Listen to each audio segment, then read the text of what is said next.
بعتوليش مش هتكلم ليه؟ عشان هخبط جامد. عشان انا ام وارد جدا ولادي يحطوني في اي موقف في الدنيا، ومش هطلع نفسي مثاليه واقول مربيه عيالي احسن تربيه، لا بنحاول بنجاهد عشان احنا جيل بتاع ما ترميش الشنطه فيها كتاب دين. ده كان اخرنا.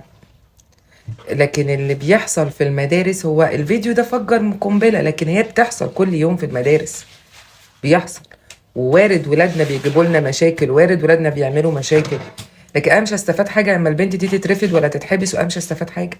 هستفاد لما تفوق وتحس ان انت عندك مصيبه كبيره في جيل كامل المفروض ان هو يستلم بعدينا ويكمل بناء مصر العريقه، وهي بيوتها متدمره والبيوت كلها متطلقه، وتيك توك وحفلات تكنو وجولف كار وساحل. عايز تظبط الكلام ده، اظبط الاسره الاول، اظبط العيله، حل مشاكلك كمجتمع، بعدين حاسب العيال الصغيره دي.